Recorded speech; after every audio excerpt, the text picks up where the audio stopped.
ಆತ್ಮೀಯರೇ, ಮಳೆ ನಿಂತ ಮೇಲೆ ಸಂಜೆ ಸಮಯ ನಮ್ ಕೇರ್ಪೇಟೆ ಸಂತೆಗೆ ತರಕಾರಿ ತರೋಣ ಅಂತ ಹೋಗಿದ್ದೆ. ನಿಜವಾಗ್ಲೂ ತರಕಾರಿ ಮಾಡೋರ್ ಗೋಳಂತೂ ಕೇಳ್ತೀರ್ದು. ಮಳೆ ನೆಂದು ನಡುಗ್ತಾ ನಿಂತಿದ್ದಂತವರು ಬಹಳಷ್ಟು ಮಂದಿ ಕಂಡೆ. ಕೆಲವರಂತೂ 40-50 ಆಸುಪಾಸರು ದೊಡ್ಡ ದೊಡ್ಡ ತರಕಾರಿ ವ್ಯಾಪಾರವನ್ನು ಮಾಡ್ತಿದ್ರೆ, ಇನ್ ಕೆಲವರಂತೂ 60, 70, 80 ವರ್ಷದ ಆ ತಾಯಂದ್ರು ತರಕಾರಿಯನ್ನ ಮಾರ್ತಿದ್ ನೋಡಿ ನನಗೆ ಮನಸ್ಸು ಕರಗ್ತು. ಪಾಪ ಟೊಮೊಟೊ 2 ರೂಪಾಯಿ ಬೆಳಿಗ್ಗೆ ಎಲ್ಲ 5, 6 ರೂಪಾಯಿ 7 ರೂಪಾಯಿಗೆ ಮಾರ್ತಿದ್ರೆ, ಮಳೆಗೋಸ್ಕರ ಇನ್ ವ್ಯಾಪಾರ ಆಗೋಲ್ಲ ಅಂದ್ಬಿಟ್ಟು 2 ರೂಪಾಯಿ, ಕೋಸು 10 ರೂಪಾಯಿ, ಮೆಣಸಿನ್ಕಾಯಿ 40 ರೂಪಾಯಿ ಕೆಜಿ, ಹೀಗೆ ತರಕಾರಿಗಳ ರೇಟು ಸಂಪೂರ್ಣ ಬಿದ್ದೋಗಿತ್ತು.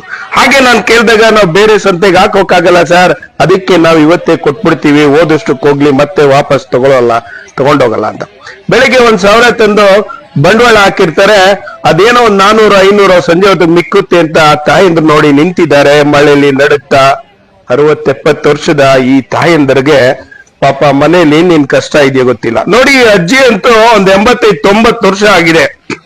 4-5 ತರಕಾರಿಗಳನ್ನ ಮಾರ್ತದೆ. ತಗೊಳ್ರಪ್ಪ, 10 ರೂಪಾಯಿಗೆ ತಗೊಳ್ರಪ್ಪ ಅಂತೆಲ್ಲ ಗೋಗರಿತಿದ್ ನೋಡಿ ನಂಗೆ ತುಂಬಾ ಮನ್ಸಿಗೆ ಬೇಜಾರಾಯ್ತು. ಹಸಿರು ಬೇಳೆ ವ್ಯಾಪಾರ 5 ನಿಮಿಷ ನೋಡಿ, ಆದ್ರೆ ಉಂಟು ಹೋದ್ರೆ ಹೋಯ್ತು. ಹೀಗೆ ಈ ಸಂತೆ ಅನೇಕ ಜನರು ಬದುಕು